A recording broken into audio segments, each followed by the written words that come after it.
Good evening. I'd like to call this meeting of the Urbana Plan Commission to order. Could we have a roll call, please? Mr. Ash? Here. Mr. Fell? Here. Mr. Fitch? Here. Mr. Hopkins? Mr. Otto? Here. Mr. Pollock? Here. Ms. Stake? Ms. Tompkins? Ms. Upabont? I'm very pleased to declare a quorum this evening. I don't believe we have any additions to the agenda. Mr. Myers, anything additional from you? No. Okay. Could we have a motion to approve the minutes of, first of all, February 7th, 2013, please? Mr. Fitch, and second? Second. Very good. And any discussions or changes, comments? If not, those in favor, please signify by saying aye. Aye. And opposed? Those minutes are approved. Could we have a motion to approve the minutes from February 21st, 2013? So moved. I have a question. Yes. If we didn't have quorum, did we have an official meeting, and can there be minutes of a meeting that's not an official meeting? There can be. It's not no action could be taken, but it is an official meeting, and there were people that testified, and we did have staff report. So Fine. the answer is yeah. I just made that up. So we have a motion and a second. Do we have a second on that? Any discussion?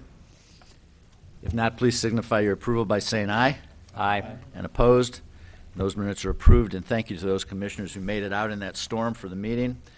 And before we get rolling, for anybody who is here and came last time, especially if you came from out of town in that kind of weather, our apologies from the Plan Commission for not being able to take action on this at our last meeting, and we'll try and make up for that this evening. I'd like to open the continued public hearing, Plan Case 2202, PUD 13, request by Clark Lindsay for preliminary and final approval to construct a residential planned unit development, including 16 townhouses, 4 one-story buildings on the northeast portion of the property at 101 West and 201 East Windsor Road. Mr. Myers? Okay.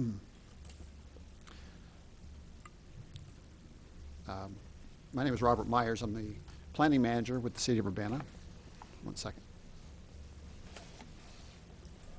I am, tonight I wanted to introduce this case and maybe talk a little bit about some of the rationale that we use for reviewing this application. And that will just walk you through kind of step by step on some of the thought process that we use for making our recommendation for approval for this application. Let me start, if I may, just by the going through the general background quickly. And this would be for the benefit of commissioners and those in the viewing audience watching my television as well. This application is by Clark Lindsay Village, and which is a not-for-profit housing provider for what I would term housing for the elderly on a 27-acre tract, almost 27 acres, on the southeast quadrant of Windsor Road and Race Street in the city of Urbana. If you're not familiar with the property, Clark Lindsay Village, again, it's on the kind of the southeast corner of Windsor and Race. Windsor Road is an arterial road, and so there's some special considerations in terms of access to that street. But luckily, this 27-acre campus, I'll call it, has access or fronts both on Windsor Road and Race Street in terms of potential access. Also, you might want to note that to the east, Meadowbrook Park, which is a regional park, well-loved, well-used, and is considered a wonderful asset for Urbana and the region, I believe. To the north, across Windsor Road, there's single-family subdivisions that have been developed. And then, again, on the south side of this property, also Meadowbrook Park wraps around to the south side of this property. So in terms of its location, it's really a beautiful setting for housing. And in fact, if you visit the campus, my impression is that it's really a little bit like an arboretum on the campus. I mean, that's kind of how I think of it. And somewhat of an extension of the park. wonderful landscaping. In fact, if you go there, you'll see that the individual trees have identification markers on them like you would find walking around an arboretum. So they really take the landscaping seriously, and it's all part of a cohesive campus, I'll call it. They may not necessarily term it as a campus, but I see it that way for a couple of reasons. We're not talking about the entire property here that's under review for this plan unit development. We're talking about a portion. It's really just the northeast corner of their 28.7-acre area. And that's outlined in red here. That's approximately the boundaries of the area that we're talking about. So the specific area we're talking about, notice that it borders on Meadowbrook Park to the east and Windsor Road to the north. And those are two critical considerations as part of this application. I mentioned land use, but also when you think about zoning, this entire property is zoned R3, single and two-family residential, which would allow by right certain development rights just with the underlying zoning. And those development rights would be essentially single-family or duplexes. And so the property could develop as typical single-family homes. That's an option. But they're not looking to do that here. They're looking at developing in a cohesive campus, and that's why it lends itself really well to a plan unit development. And I'll talk about some of the benefits in just a moment. The future land use map of the comprehensive plan, you see the area I'm zooming in on, it says multifamily, Clark Lindsay Village. That's the area under consideration here. Again, underlying is zoning is single family, but it's actually developed over a period of years through a plan unit development, which has allowed a range of residential uses. And in the comprehensive plan, they're labeling it here multifamily. But you'll see again that the park wraps around it, which is that's a recognition that there's going to be this interface between this multifamily housing or the campus residential housing in the park. Whoops. Hopefully this will work. What's interesting is the campus, you might say, has two halves currently. There's kind of the western half, which is developed, or we might even say fully developed. Sorry about this. And you'll see here this aerial photograph, and then you see the eastern part. That zigzag line is actually a property boundary. This is two parcels, technically. But on the western parcel, there's multiple buildings on a single lot and a range of residential uses and some other ancillary uses, we'll call them. That's one of the hallmarks, really, of plan unit developments. If you're developing in a campus fashion and you have multiple buildings on the same lot and multiple uses within walking distance, those are some of the things that lend themselves well to developing as a plan unit development. So what do I mean by some of these other uses?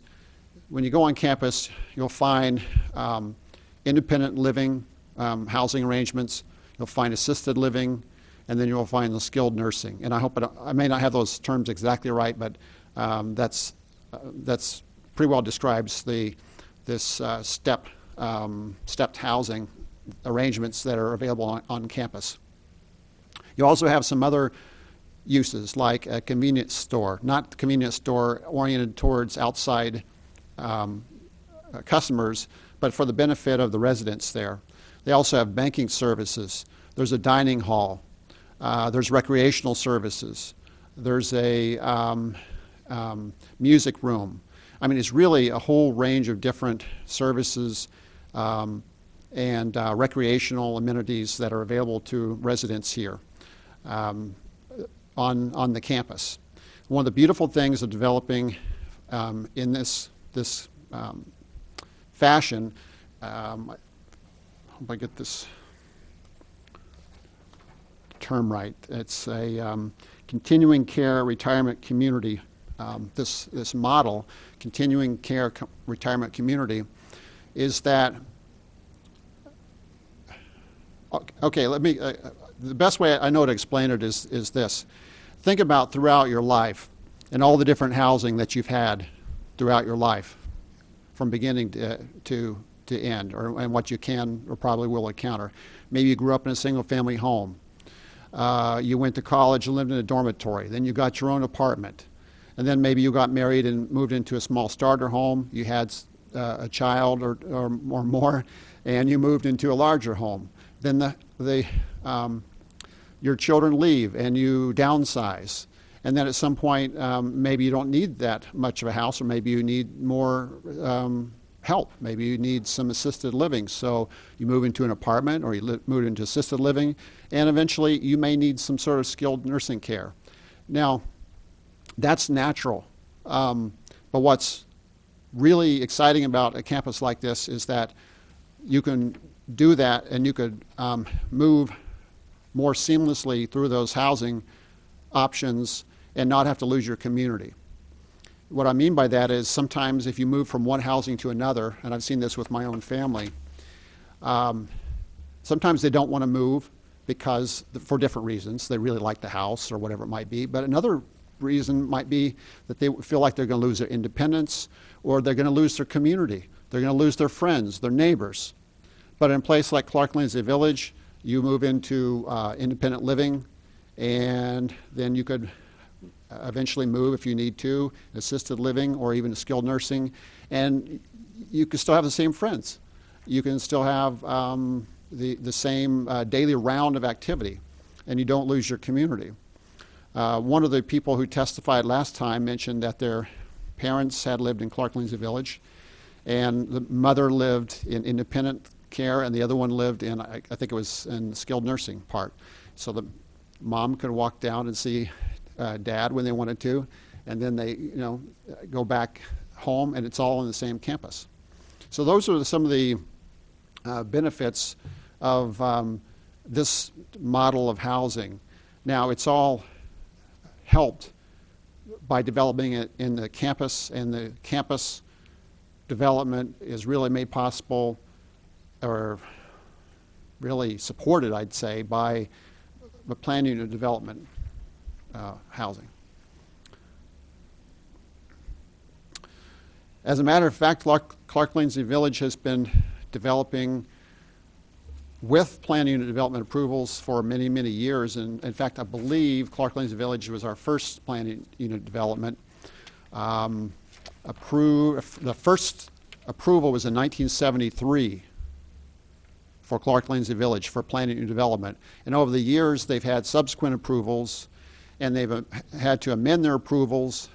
The reason it was amended, this is my opinion, in the early years, our ordinance was very, very rigid. You couldn't make changes to your plans without coming back and getting new approvals. The early plans are so detailed, the approvals. Included in the application are things like the door hardware, things like this. I mean, extremely detailed information that was included as part of the original applications. And over the years, the applications were amended a couple of times. But this was the original concept from the early years. I believe this is from 1976. And you'll notice that it's really not that far off. It's really quite similar to what we're talking about tonight. Along the way, what happened, though, was this was a preliminary approval, PUD approval, and then later on there was a final PUD approval for the first phase, or that western portion that I was talking about for the existing buildings. So there was that was final PUD approved. The rest of it had preliminary PUD approval, but according to our records in 1987, I believe it was, we had a city staff memo stating that the ruling had been that the rest of the PUD had lapsed. Okay, so really what we're talking about tonight is an application, in my view, is quite similar to the original vision, but they're needing to come back and really kind of refresh what they've approved previously. And in my thinking, it's actually improved upon. And in certain ways, I'm I'm glad that we have a chance to look at this again, because there are certain things that this certain plan has that the last ones didn't quite have. Didn't quite reflect, but. So what we're talking about tonight, what's in your packet and what's before you, again, it's the area here that we're talking about, the northeast quadrant. We're talking about specifically adding 16 dwelling units. These are independent living units, but they're in 4 quadplexes, I'll call them. So these are single-story buildings with 4 attached units in each building. They each have their own garage. There's the driveway that comes off of this private street.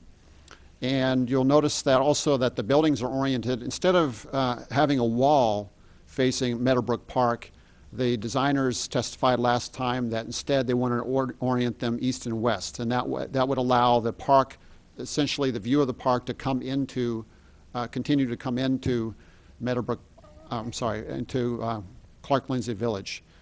So I think that's that design consideration is important.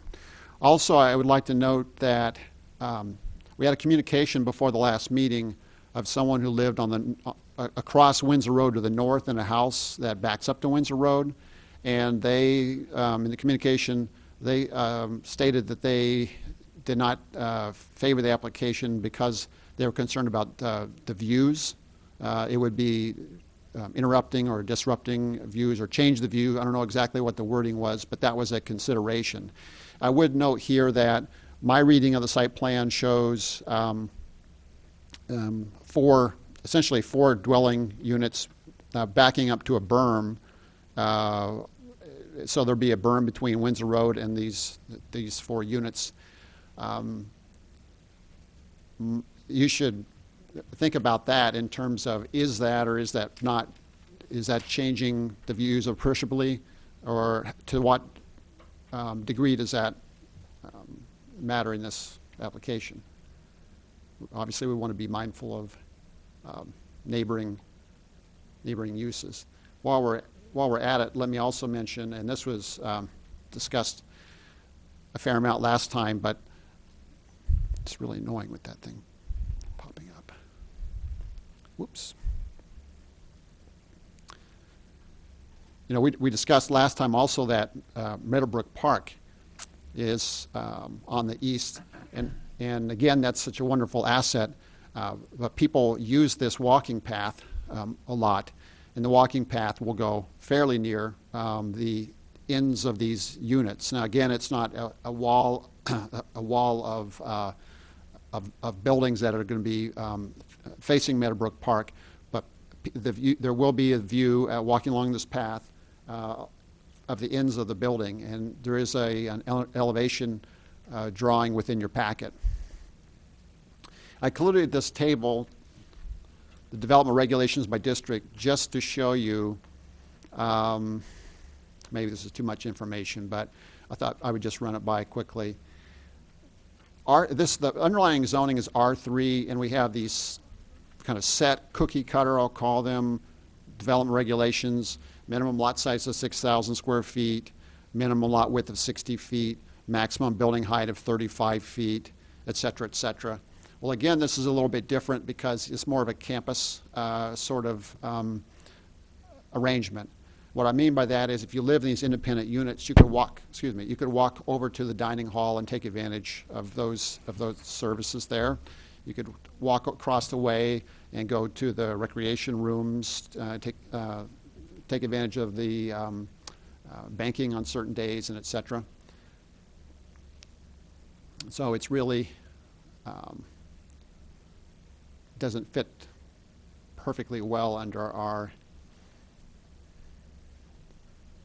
typical development scenario. This is the landscape plan that you have in your packet, and I just wanted to indicate that this should be part of the consideration in terms of the views and in terms of perpetuating this, what I'll call the attention to landscaping and kind of integration with Meadowbrook Park that in my mind, they already have today. And then the final thing I think I would mention, again, I wanted to talk about some of the rationale behind our thinking for our recommendation for approval, the city staff's recommendation. And this is kind of our final consideration. When you look at the scale of buildings that are being proposed and the heights, you're really talking about scale of buildings and heights that are no greater than the maximum heights, for instance, allowed by right in the underlying R3 zoning district. So they're really not asking for to vary the density. They're not asking to vary height. In fact, the buildings that are proposed are one story and really in keeping with the spirit of the underlying R3 zoning, but they are in fact attached, which is a little bit different.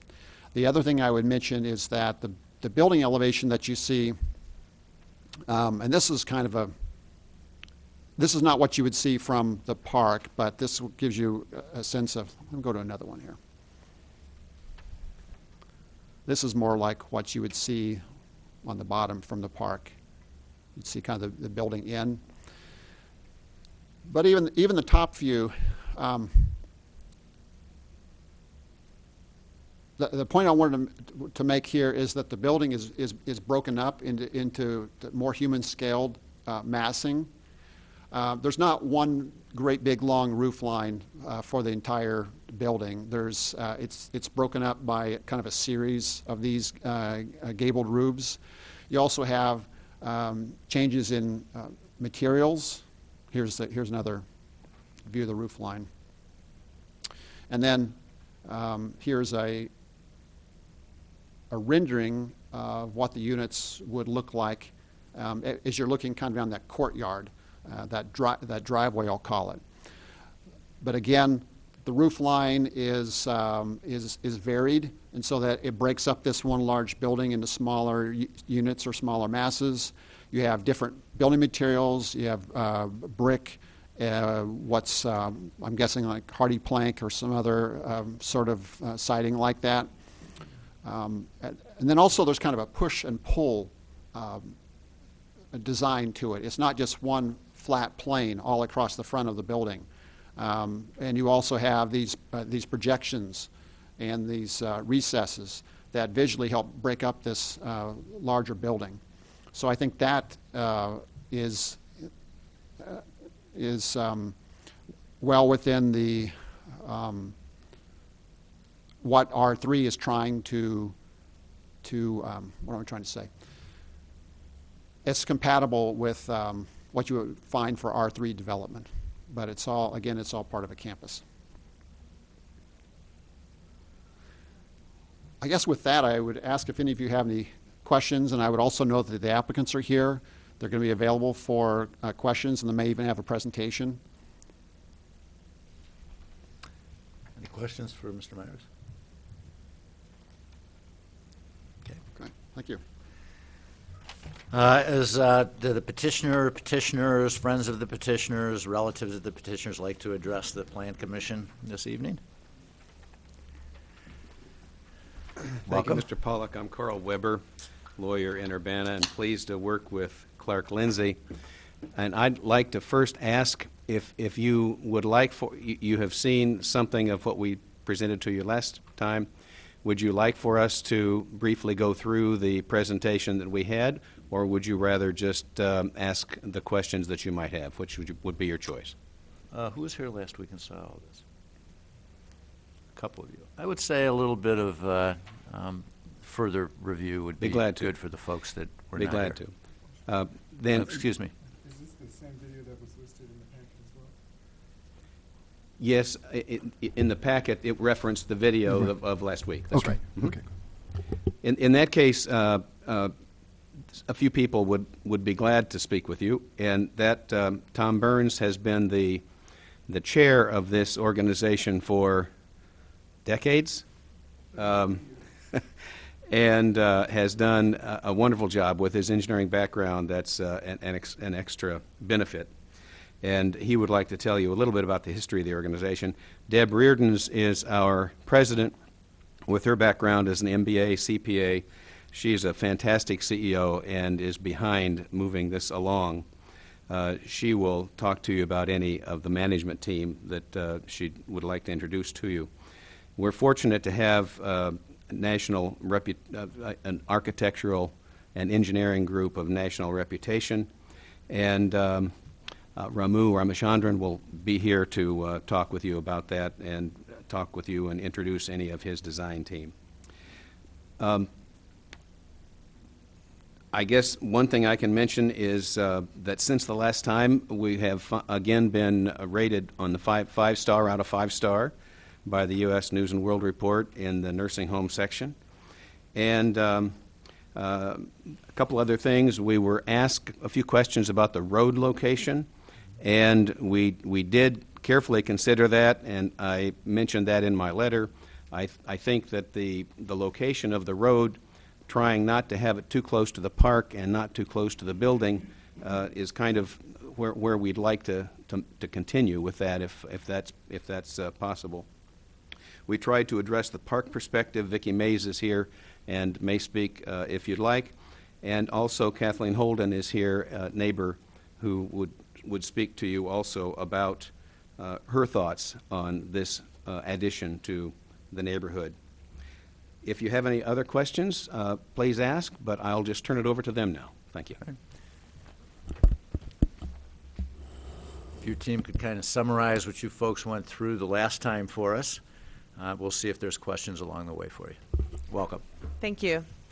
I'm Deb Reardons, and I'm thrilled to be here. Thank you very much, and thank you, Robert, for the wonderful walkthrough on the project.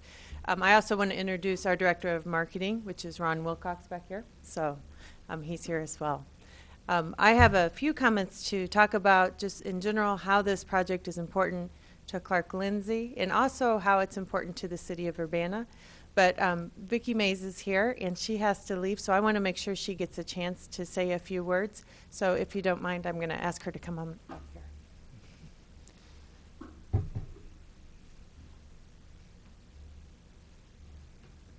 I'd like to note that in the new packet we got for this meeting, there was a letter from Ms. Mays in representing the Park District, and there was also a copy of it on our desk this evening when we came in.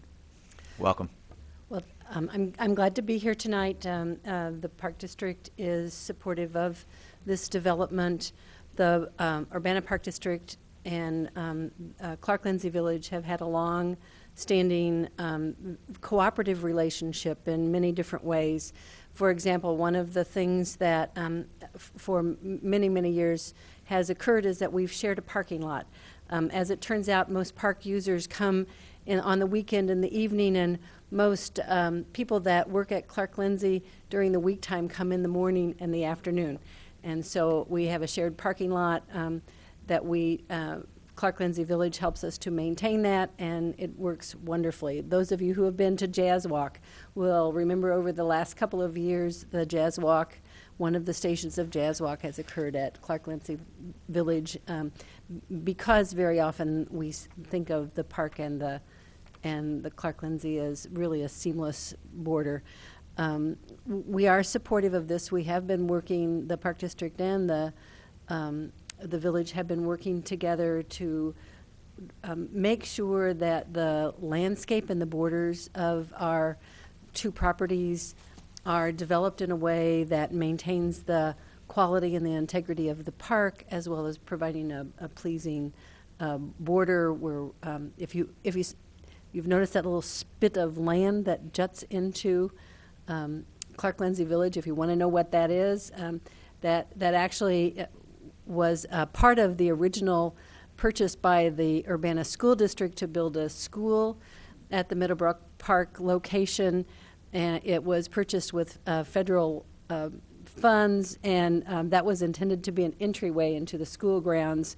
But when the Park District purchased that land, the little spit came along with it, and it's ours in perpetuity and must be maintained in the public domain, and so we're working with Clark Lindsay to try and develop that in a way that's compatible also with the uses of the park. As I said, we do support this. We're hoping to work cooperatively to develop the landscape so it is attractive to all parties. And I thank you for letting me come and talk early. I do have another commitment tonight. If there's any questions I can answer, I'm happy to do so. Any questions for Ms. Mays? Mr. Fitch? Ms. Mays, thank you for your endorsement. It's very important to me. You mentioned in your letter that you'll be working with Clark Lindsay to not only provide appropriate landscaping along the edge, but perhaps even to improve Meadowbrook Park in your view. Do you have anything specific, or is it more in the just general discussion at this time? Yes, some of the specifics. If you look at where the sidewalk is now, or the pathway is in the park, that area is really not an area that the Park District has developed at a high level, particularly the land that's immediately west of the pathway.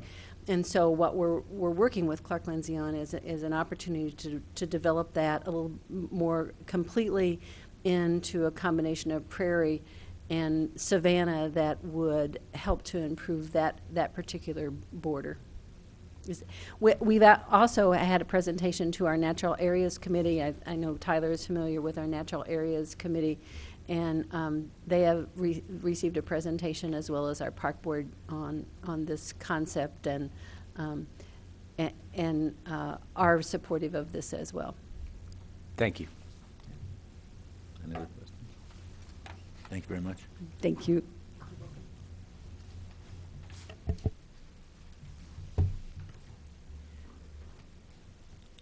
The relationship to the park's always been very important, well, since the park has been there, so Clark Lindsay's been there longer, but it is a big asset to Clark Lindsay residents as well. And I'm thankful that we have a chance to work with the Park District to make the best of that area. I think it's good before we get to the details of the architect plans, which are always more exciting to look at than to hear a CEO talk. It's important to remember why this is an important project. For the city of Urbana, it is an important project. Clark Lindsay receives national acclaim, and when Clark Lindsay looks good, Urbana looks good. We host providers from throughout the state to share our best practices, and we're very happy to be a leader in the field of aging services. We are a regular host to several service clubs of volunteers, and we're very happy to make our facilities available to those important clubs. As Vicki mentioned, we are a host of several community events, including the Jazz Walk. We also hosted the Decatur Park Singers Concert, which was open to the public last year. And we have hosted the World War II Honor Flight reunions in recent years as well. And we're interested in continuing to be a host to important community events. We are an important partner with the University of Illinois.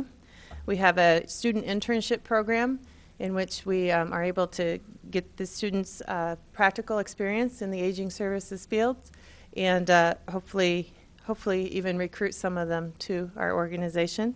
We've also worked with kinesiology department and other departments of the university to do research in the aging services field, and we're very happy to do that as well. And maybe our biggest value to the Urbana community are our residents themselves. They are very active in the community as volunteers, in their churches, in their organizations, in the hospitals, in the local museums. And we'd like to think that providing a community in which is attractive to retirees to stay here and continue to contribute to the Urbana community. So I think that's probably our most important.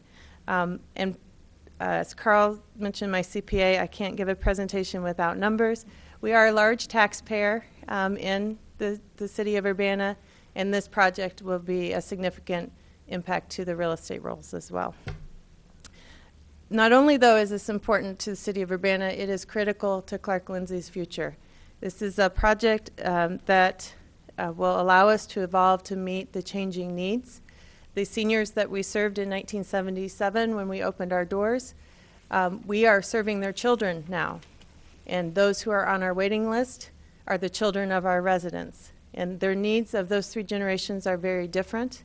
And we think that the villas offer a nice alternative that will appeal to this upcoming generation. And it's very important to offer choices. The consumer of today is very choice-oriented.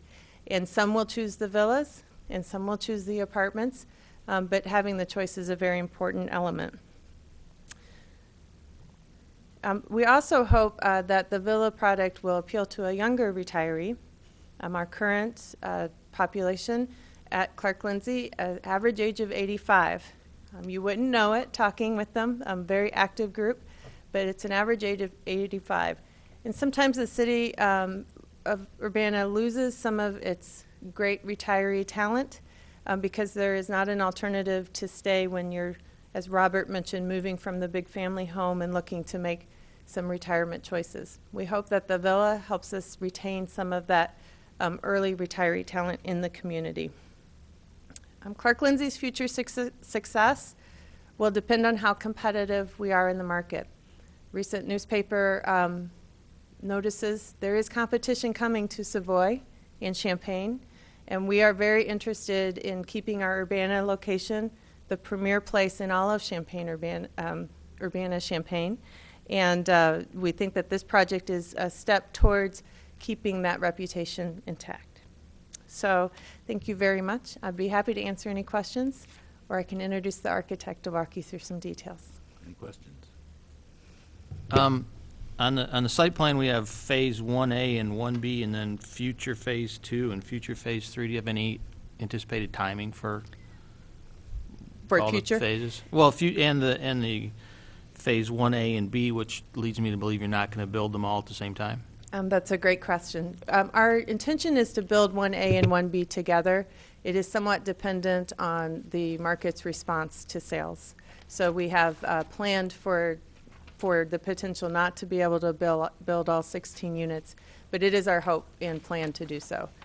Phases 2 and 3 are very sketchy, and we're using Phase 1 to receive the feedback we need to decide what it is that we would want to develop in the future. So the timing of that is unknown. Any other questions? Thank you. Thank you. I'd like to introduce Ramu from Perkins Eastman.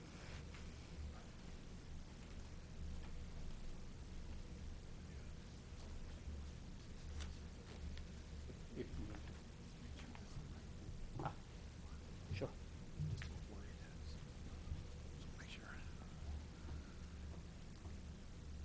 Was this the one that you wanted? Sure. Yeah. Let's get to the little site plan that you had.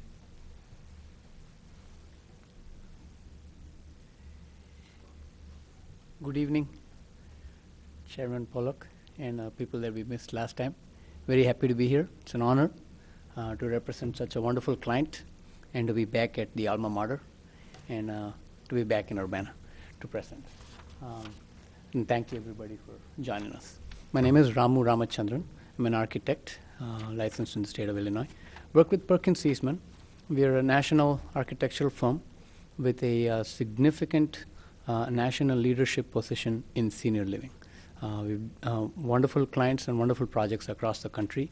I've been with the firm for about 10 years now and have been part of numerous award-winning projects and teams ranging from Texas to Wisconsin to Michigan and so on.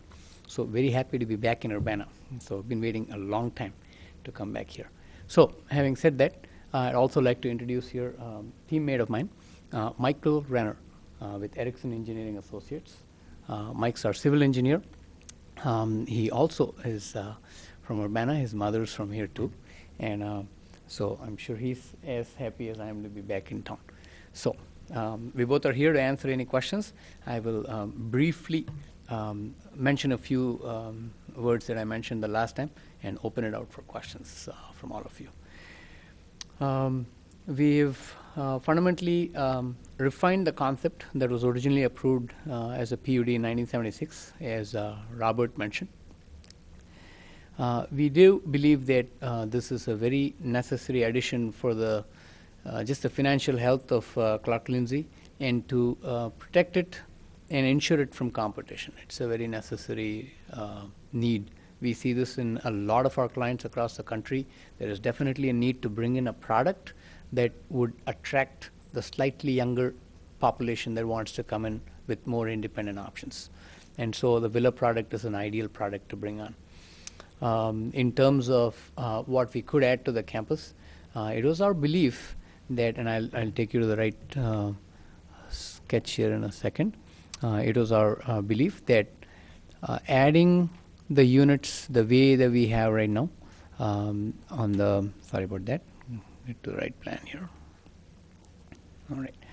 So adding the units the way we have, and my cursor is moving over those units here, is to have 4 fingers of 4-plexes or quadplexes, which are 4 homes in a row, would be the best thing that we could do to both ensure the view out to the park from valuable existing residents in the first wing, as also not have a wall of buildings that very easily could have been arranged. You know, it's just as easy to move this road over to have a set of units on either side, and it would not have been of much benefit. As Vicky Mays mentioned, there is this little tooth of land that actually restricts really what can happen here in terms of width and depth because of where it's located and the distance from the road. Clark Lindsey, more than anybody else, as a partner to us and as our guide, and we developed this design, we find is probably more protective of land openness and views than any other possible partner that Meadowbrook Park could have at this particular location. They are just great stewards of this land. It is beautifully landscaped. It has been maintained to an excellent quality, and it's visible to anybody walking the path. I walked the path once again yesterday, and there is a row of brush and trees right up against the walk. With you get right on the walk, you probably on a good summer day, you're not able to look past 25 or 30 feet beyond that. And by the time you come to this to the southern unit here, you're more than 100 feet away from the walking path at that point in time, in terms of just the distance. With that said, the varieties in the heights and scale of the roofs and the materials, we believe, would lend itself to a natural edge to the park. We have natural looking materials that we would like to bring on to the property. It is a 1-story scale with a roof, and so it's really nothing else other than that. Vicky was right. Our landscape architects, Hitchcock Design, that unfortunately couldn't join us today, and with Michael Renner and ourselves and Clark Lindsey, are working together at a natural and organic edge. I do understand the landscape drawing shows you a line because we traditionally try not to color and landscape over a neighbor's property. That is just not done. So, unless somebody gave me the order to do so.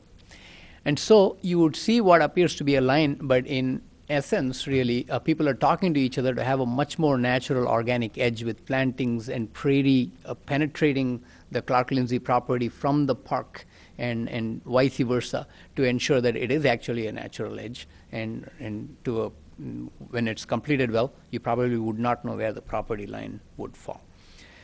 With that said, we more than double and sometimes more the distance, the required distance in a typical R3 development from property line to the building edge. There were some concerns the last time about the view and what that would mean and how high the buildings would go. At the easternmost edge, we actually have the narrowest part of the building mass actually facing the park. It is probably the best thing to do from a park's perspective to reduce the mass of building that somebody walking along the path would look at. In terms of landscaping and screening, they mentioned prairie and savanna, which are taller grasses. In terms of the natural topography, we are looking at a very natural topography from the path all the way up to the buildings, to the lower elevation on the buildings. There is a elevational drawing. I'm just going to pick that up for a second here. Maybe That one. Got that. Thank you.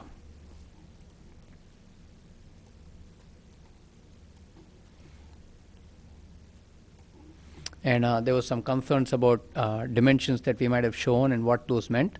The development guidelines allow us to go 35 feet. These are at 21 to the high point of the roof on the eastern face of the property. And at 21 feet, and then there's a fall off that varies on different parts of the property between 4 and 5 and 6 feet. And at maximum, you're looking at something that's about 27 feet tall. If I were to draw a line across to represent where the line of the savanna and the prairie would fall, they would probably fall right about there. So the visual mass of the building is going to come right back to the 22 feet or 23 feet range of going beyond the elevation that you would perceive. That would be the points that I'd like to make today in response to both what I know and what came up last week, and I'm very open to questions, and Mike Renner could join me if there are questions specific to civil engineering. Very good, thank you. Any questions?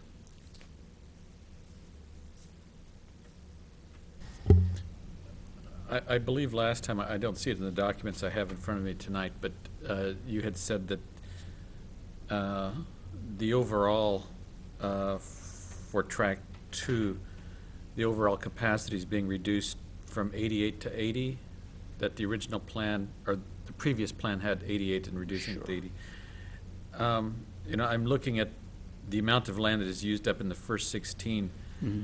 Do you foresee the future developments down through here also being one-story developments, or how would it even be possible to get 80 residents through the remainder of the land that's left, or what do you have envisioned? And so there's not really, and I'm going to just open back up my original. Okay, and what Mr. Otto is asking about is the developments along this entire phase of the property, and whether I could squeeze 80 units into this total. It would be a bit of a challenge at a single-story or two-story way to do it. But the fact also is that, as Carl Weber already mentioned last time, the real requirement or a desire to even put 80 as a number out there came out of a requirement from Urbana staff to know the traffic impact of what 80 units might mean to them. So they said, can you take a number and put it on the drawing and give us an estimate of what that would do to traffic? So we upped it to 80 to see what the impact to traffic would be. It was a minuscule impact. And to be honest, that actually might have ended up forcing this decision here to say, you know, continue to use this existing road and just have an internal curve and come out to Ray Street like that. And it was decided that it was a very minuscule addition of traffic to both Windsor and Race at that point. So that was the reason to put 80 in there. And as we mentioned here, as Deb mentioned, it is only after the completion of phase 1 and to look at the response from the community to phase 1 and to see how well the villas were received and how much there is a desire for further. You know, they have a waiting list, and Ron and Deb are going to quickly find out if people are saying, you know, I want a chance too to get into a villa and things like that. And if that were to happen, then there might be a desire to have more villa-type product. So that would be the way. You have to just survey the population in terms of how the sales moves to know what to do best. You also mentioned that, just to keep in mind, these are, you know, it's already a 30-plus building. Buildings have lives. After a while, buildings become very difficult to maintain. And so the future hope is that, you know, the property does have health care here. So we, you know, Clark Lindsay could choose to add more community-based health options and so on and so forth. So continuing care retirement communities need to do everything they can to kind of stay abreast of the market to make sure that they remain competitive in a local market. And the best way to do it is to constantly keep surveying the market, the needs of the market, the community, competition, and so on and so forth. So. But you would see future expansion to continue on a one-story level? I'd say that, you know, to the extent that the best answer that I can give you is to the extent that the development regulations would allow development, Clark Lindsey should keep open their options for making sure that, you know, they meet their needs. And whether that becomes a one-story or a two-story might be too early. I'm not sure if that impacts anything. To the extent that as long as these are all architecturally done as carefully as this first phase was done, you'd find an excellent addition to the Urbana just property landscape, to be honest.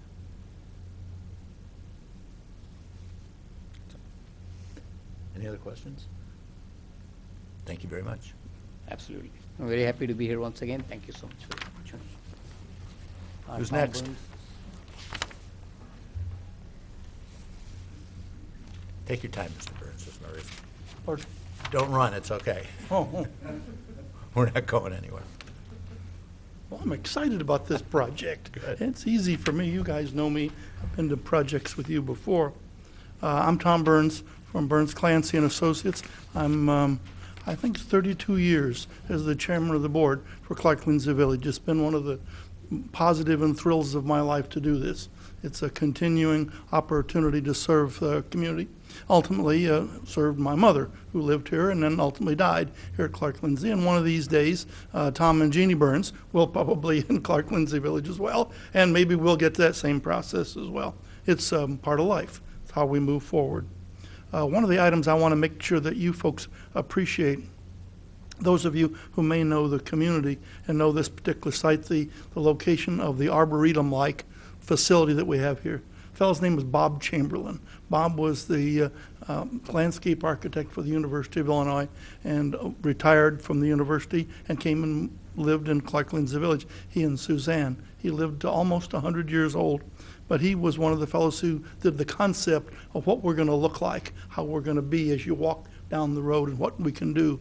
And that is the product of Bob Chamberlain. And it's one of our legacies of this community.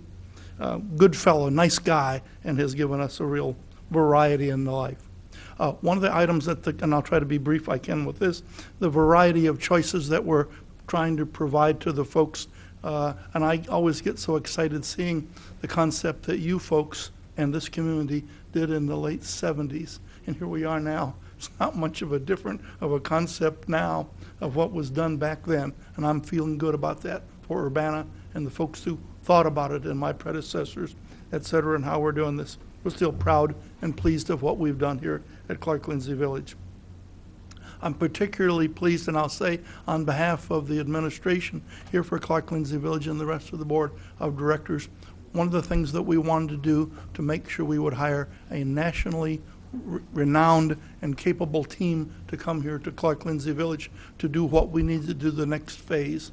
The architects that were originally here were from Michigan, came through here. We then did an interviewing process and selected Perkins Eastman, and we're very pleased with the architects that we brought in with their particular expertise. And I'm not suggesting that, I'm not sure whether they can do high-rise buildings in Chicago, I don't know. But they can do the sorts of facilities that we needed was for an elderly housing project with background and experience and the capabilities, and we were pleased to bring them to our team to do that. As some of you know, I live just north of this project on Whitehall Court, on the same block across the street behind the church there as well on Whitehall Court. This is part of our neighborhood. We think that both as a resident of the area and the chairman of the board here, we think this will work in and blend in with the community. And this will be a positive asset to our community and to the residents that serve it now and will be served by it for many years. So the opportunity to make sure that you know that we care how this turns out and that we're very pleased, worked hard with good people to make sure that we'll wind up with a product that you'll be happy with and pleased and proud of as we will be when we get done. So other than that, thank you very much for any comments that you have, any questions? I guess I have a question, Tom. I get the feeling from some of the people that aren't so happy about this that this is a surprise, and it shouldn't be a surprise, should it? I don't think so. You've seen the diagram. It's on the board. It was there. It's been in the city's files. It's in the city concept and the city plan. We've never been shy about what we're and what we're going to be. That's okay. I don't think there's been any change to put in a hardware store anywhere on the property. No, it's going to be a elderly housing project, has been since it was created in the 70s, but from the two benefactors when it was created back in the early 70s. The plan has always been to enlarge eventually, right? Exactly. Yeah.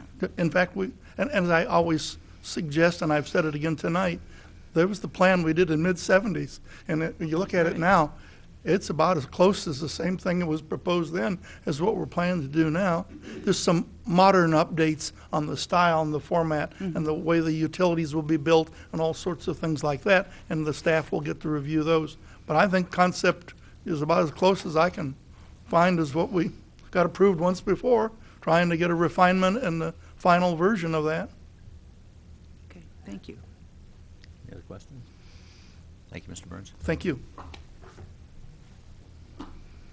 Anyone else representing the petitioner like to speak to the Plan Commission this evening? If not, anybody else in the audience want to address the Plan Commission in this case? And seeing no one, are there any further questions for Mr. Myers before we open this up for discussion? I have one I just wanted to clarify, Mr. Myers. In the future phases of Lot 2 development, those will come, I assume, before Plan Commission and City Council? Right, correct. Okay. Mr. Fell? How long do they have to build Phase 1B? Phase 1 and Phase 1B,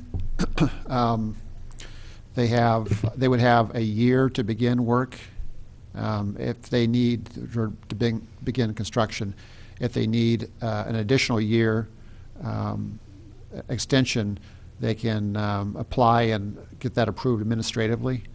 But after that 2-year period, they would need to, if that should lapse, they would need to come back to the City Council and get reapproval. So even for Phase 1B, they have to begin it within a year? Or No, if they begin, the way we've done it in the past, if they would begin any of it within a year, then that would be, any of it? So Phase Yeah. 1B is still part of Phase 1A if they begin it Yes. in a year? right. Is there a time frame to complete it, or is it just open-ended? Does Phase 1B have to be completed in a certain amount of time, or it lapses? No, it doesn't have to be completed within a certain amount of time. That's how we've interpreted it in the past. I think the 1A and the 1B, that's more for their own timing, and the way I understand it tonight is they intend to do both at the same time, but if something should happen in terms of financing or the market or whatever, they might have to do that in two different parts. So but that's not, the impression I got was we're going to do Phase 1A first and see how it flies with everybody, and then decide if we're going to do Phase 1B. True? I just don't want to have them be stuck with Phase 1B they can't build. Thank you. The intention is, we see it as internally as 1A and 1B, but we're asking for approval of all of Phase 1. The intention is to build all 16. If market is not what we expect it to be, we may not build all 16 units, but it is our intention going out to build all 16. So 1A and 1B. All at the same time? If we can, we will, yes. Okay. Any other questions for Mr. Myers? Or for anybody? So by saying that you if you can, is it my understanding that you are taking pre-reservations for these extra spaces, and if those 16 spaces are filled, then we will proceed? Is that correct? Yes, we will be looking for reservations and eventually deposits, and then the Board of Directors ultimately will make the decision on whether to move forward with all 16 units or a portion thereof. This would be upon the receipt of 16 deposits, then 16 units. It would may be not built. need 16 deposits, so that's a board decision that will be made. I think if they got 15, they might move ahead. Any other questions? Staff or the petitioner? Okay, let's end the public input portion of the meeting for this case and open it for Plan Commission discussion and eventually motions. What's your pleasure, folks? I'll make a motion. away. I would move to recommend approval as of the Plan Case 2202 PUD 13 preliminary PUD as submitted, and that would be my first motion. Okay. And that's with the approvals Yes, as recommended. As recommended, yes. Can I ask a question about that? We've technically, I think, got 2 Plan Commission cases here. Yes. I didn't know if that needed to be made. That's at what one I'm time asking, or- yeah. I mean, does he have to move them individually? No, I think we can move them together. Okay. In that case, I would amend the motion to move both cases together as submitted. Second. Okay. Discussion from Plan Commission members. Please. I have a question for, you made the motion.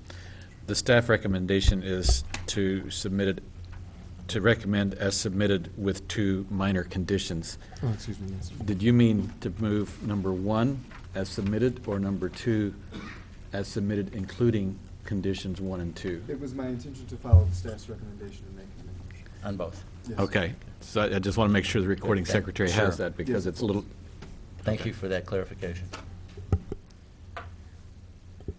Any comments? I'd like to make a comment, just because if I don't, I probably won't have time to do it later, is it's really hard to make single-story, long, thin buildings look good, and I think they've done an excellent job of articulating the buildings. As a layperson, you may not know how particularly hard that is to do, so I'd like to commend probably both the architect and the owners, the architect for being able to do it, and/or the owner for being willing to pay to do it. So I think it's an excellent job, because it's something that's really hard to do. Any other comments? If not, before we take a vote, I would just like to comment in looking at everything here and the way this has been done, and the community support for Clark Lindsay and vice versa, that this looks like a really first-class project. I look forward to seeing this. If there's no other comments, could we have a roll call, please? And this is a recommendation to send this to City Council for approval. Mr. Ash? Yes. Mr. Fell? Yes. Mr. Fitch? Yes. Mr. Otto? yes. Mr. Pollock? Yes. Ms. Upabant? Yes. That motion passes. And Mr. Myers, when will City Council hear this case? March 18th, is that correct? Okay. March 18th, coming up. Please no. Again, thank you especially for those of you that came from out of town to be with us a second time. We appreciate that. Let's move on to old business. We have Plan Case 2200 M13, approval of the official zoning map of the city of Urbana. Mr. Myers? Under state law, we're required by the end of March each year to approve an official zoning map reflecting all the changes made during the previous year. So what you have before you, the map that's in your packet, it doesn't change any zoning in the city. It just really reflects what's you've already and the city council's already adopted in the past year, and is really kind of a record-keeping measure. But this is the official zoning map. So this reflects all of the annexations that have taken place up through when we sent out the packet, I guess, about a week ago, and reflects all the rezoning cases and planned unit developments that we tried to hatch and shade those to indicate those.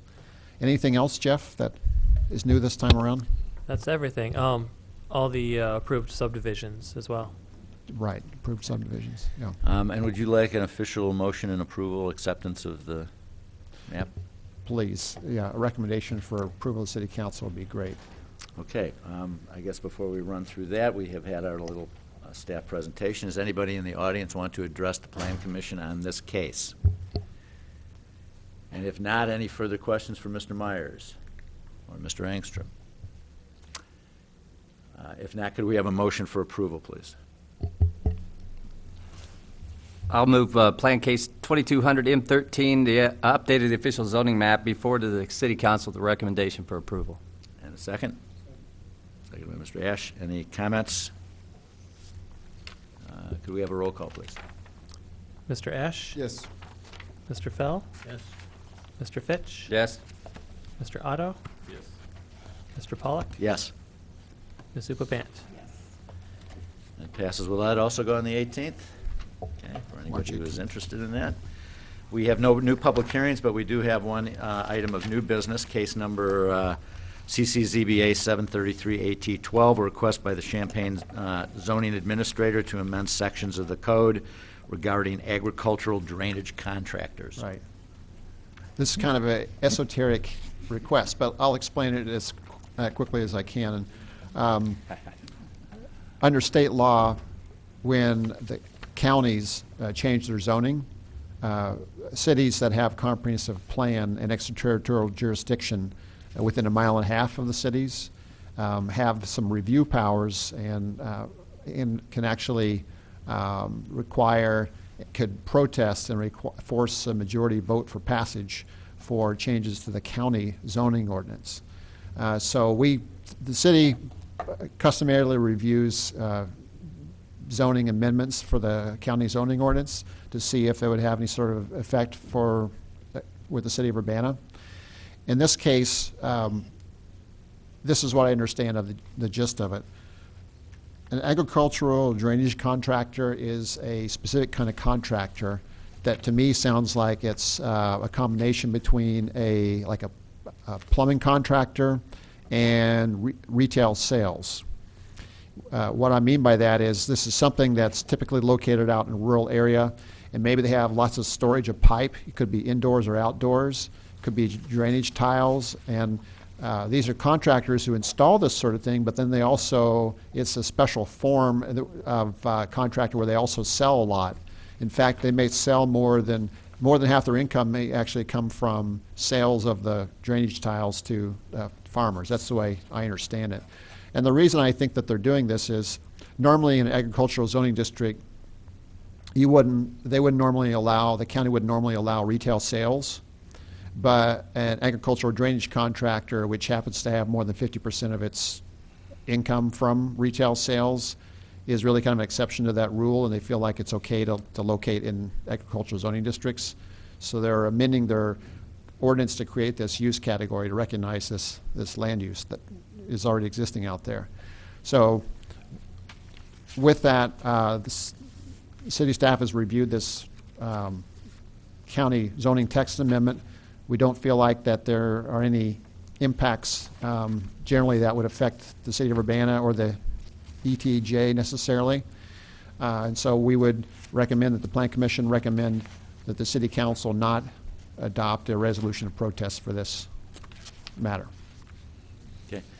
Is this being done specifically to address a particular contractor that has a place that's not conforming or something? I think so, yeah. Seems It's either a particular contractor or a very specific case like that. A proposal to Yeah. do so. Okay. Anybody want to address the Plan Commission on this case? If not, and there's no further question from Mr. Myers. I got a question no, for please. Mr. Myers. Oh, go ahead. This is, if I'm reading page B1 and 2 right and read this thing, this is going to be a special use in ag district and a permitted use in business zoning? That sounds right. yeah. I think that's, and so my Yeah. question is, if there's a special use case within our extraterritorial jurisdiction, do we get to hear it too, with a chance to, file a resolution of protest or recommend approval of a resolution of protest if we don't like what the county did? I sometimes get this mixed up, but we have review for county zoning ordinance text amendments and also zoning map amendments. Is that right, Yes, Jeff? just those two. But not for special use permits. So the answer is no. Any other questions? Open this up for Plan Commission discussion, motions, comments? Well, that kind of puts it in a little different place for me, actually. I mean, I'm still inclined to, I don't want to file a resolution of protest for crying out loud, but, the fact that, if special use that we wouldn't get to review it within our legal jurisdiction is a little bit strange for me. comments? I guess there's nothing we can do about it. We could send it, we could protest it. Yeah, yeah. Or recommend it to. What would be an alternative way for them to get done whatever they need to get done without going this route? You know, if we, You know, as someone who farmed for many years and had occasion to use the services of farm drainage contractors, I think you ask yourself the question, would you find this offensive within the jurisdiction? And if you would, then you probably want to say no to this. But what we're talking about is something somewhat larger scale than you get at Farm and Fleet. In the back of Farm and Fleet, they have some of this. We're not Piping and stuff outside and stacks of tiles and, right. yeah. And because of, you know, they're not going to have it out there for years and years because of UV breakdown. They want to get it plowed in. So seasonally, they will have rolls of this. It's giant rolls, looks like big Yeah. donuts. But, you know, I don't So for really you, it see- doesn't seem like No, a problem? Okay. no. Would you care to make a motion, Mr. Addo? I move that, I move the staff recommendation. Staff recommend, to defeat a resolution of protest. Okay. So, yeah. Do we have a second? We have a motion and a second. Any discussion? Those in, could we, I guess, let's have a roll call on this. Mr. Ash? Yes. Mr. Fell? Yes. Mr. Fitch? Yes. Mr. Otto? Yes. Mr. Pollock? Yes. Ms. Upavant? And that goes to council also, does it not? March 18th. March 18th? Right. We don't have, well, does anybody in the audience want to address the Plan Commission this evening?